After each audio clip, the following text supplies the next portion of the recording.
Simulado com respostas. Políticas públicas.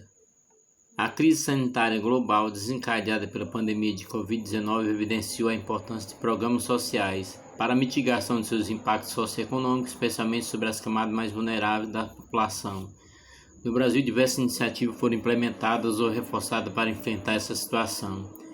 Entre os programas abaixo, qual foi amplamente utilizado para prover suporte financeiro temporário aos brasileiros afetados pela pandemia, especialmente os trabalhadores informais, desempregados e membros de família de baixa renda.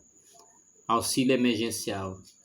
Segundo, o programa Bolsa Família, criado em 2003, tem como objetivo principal a redução da pobreza e das desigualdades no Brasil, por meio de fornecimento de auxílio financeiro às famílias em situação de vulnerabilidade. Para ser elegível ao programa, as famílias devem se enquadrar em certos critérios que não incluem: possuir entre seus membros pelo menos uma pessoa empregada com carteira assinada.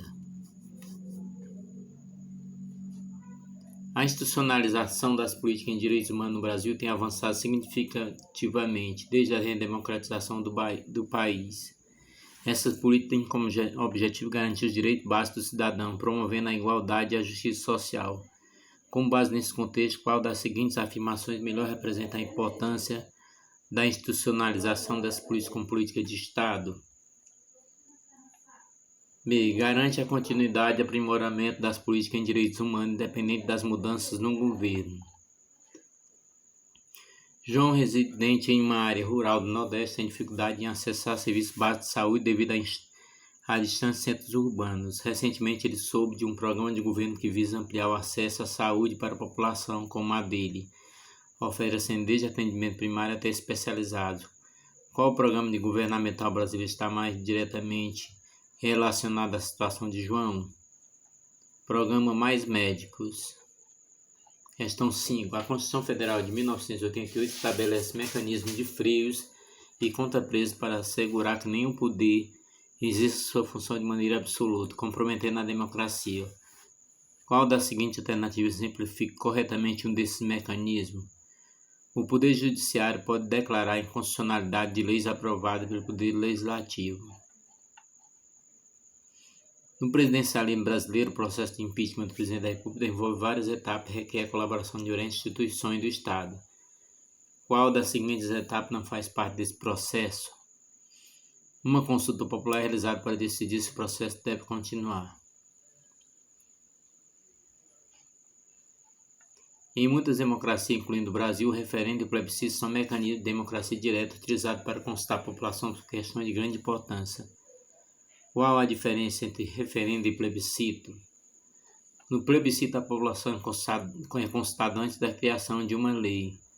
No referendo, a consulta acontece após a lei já estar em vigor.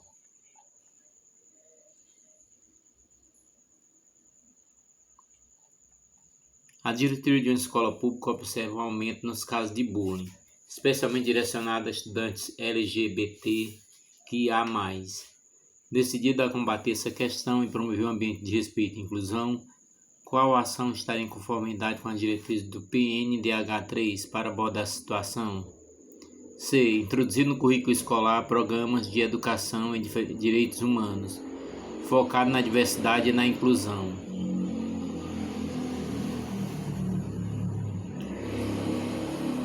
O Código de Ética Profissional do Servidor Público Civil do Poder Executivo Federal estabelece a obrigatoriedade do servidor em ser probo, reto, leal e justo, demonstrando toda a integridade de seu caráter, especialmente ao lidar com a coisa pública. Como isso se traduz na prática? Evitando o uso de recursos públicos para fins pessoais, mesmo que não haja prejuízo imediato à administração. Segundo o Decreto 9.203 de 2017, um dos mecanismos para o exercício da governança pública é a liderança. A liderança compreende um conjunto de práticas de natureza humana ou comportamental exercida nos principais cargos das organizações para assegurar a existência das condições mínimas para exercer boa governança, que são integridade, competência, responsabilidade e motivação.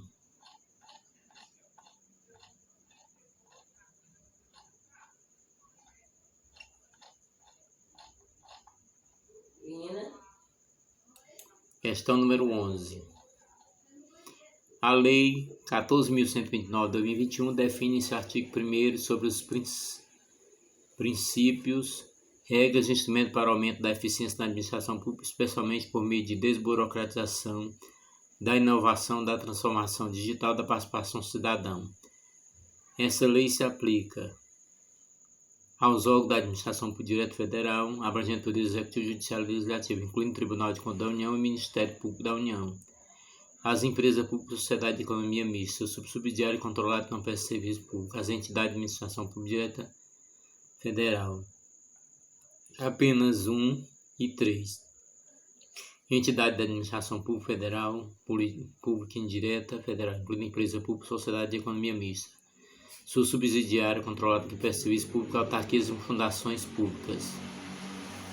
De acordo com a Lei 12.527 de 2011, o acesso a informações públicas dá-se-á mediante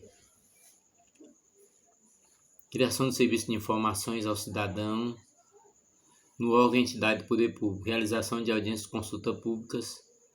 Terceiro, incentivo à participação popular, outras formas de divulgação. O Festival de Cinema LGBTQ+, é um evento anual que exibe filme e documentário feito por e sobre a comunidade LGBTQ+. Além de promover debate e workshops sobre a diversidade sexual e de gênero, qual benefício essa iniciativa proporciona à sociedade? B. Enriquecer o diálogo cultural e promover a aceitação e compreensão de diferentes identidades e orientações sexuais.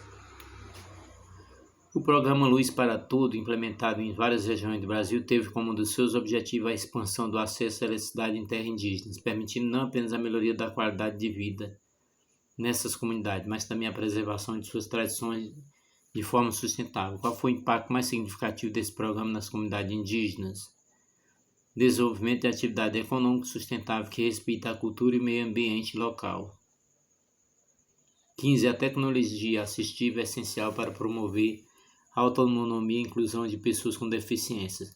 Qual das seguintes opções melhor descreve a importância dessa tecnologia? São cruciais para facilitar a comunicação, educação e mobilidade, permitindo que a pessoa com deficiência participe de forma mais ativa da sociedade. 16. Com relação ao direito assegurado às pessoas idosas, assinale a opção correta. É obrigação da família, da comunidade, da sociedade, do poder público assegurar à pessoa idosa a efetivação do direito à vida, à saúde e à alimentação, entre outros previstos em lei. Entre as diversas categorias de entidades que compõem a administração pública indireta, temos aquela que a legislação Decreto-Lei 200.967 classifica como empresa pública. Uma das características desse tipo de entidade definida por referida legislação é a seguinte: entidade dotada de personalidade de direito privado. 18. Com efeito, as várias competências previstas na Constituição para a União, Estado e municípios são distribuídas entre seus respectivos órgãos, cada qual dispõe de determinado número de cargos criado por lei que confere denominação própria, define suas atribuições e fixa o padrão de vencimento ou remuneração. Durante muito tempo, essa unidade de atribuições correspondia ao cargo e era atribuída a funcionário público sob regime estatutário. Quando se passou a aceitar a possibilidade de contratação de servidores sob regime de legislação trabalhista, a expressão emprego público passou a ser utilizada paralelamente a cargo público, também para designar uma unidade de atribuição distinguida em cima da outra, pelo tipo de vínculo que liga ao servidor ao Estado. A partir da consideração acima, a administração pública passou a adotar dois regimes jurídicos distintos, dependendo da categoria de agente público, quais seja estatutário ou selecista. Nesse termo, a administração pública pode adotar regime jurídico A. Seletista ao servidor público das empresas públicas e sociedade de economia mista. Planejamento de estratégia no setor público é estruturado por meio do Plano Plurianual, PPA. É uma característica do PPA ser um planejamento para 4 anos. De acordo com a Lei de Responsabilidade Fiscal, Lei Complementar 101/2000, Lei de Diretriz Orçamentária, deverá dispor sobre o equilíbrio entre receita e despesas, dispor sobre norma relativa ao controle de custo, avaliação dos resultados do programa financiado com recurso do orçamento e, excetualmente, conter anexo de metas fiscais em que estarão estabelecidas metas para os próximos 3 anos. conter anexo de riscos fiscais, onde serão avaliados passivos contingentes e outros riscos capazes de afetar as contas públicas, informando as providências a serem tomadas caso se concretizem. Dispor sobre o critério, a formação, licitação e empenho. Portanto, não deve conter anexo de métodos fiscais em que estarão estabelecidos métodos para os próximos 3 anos.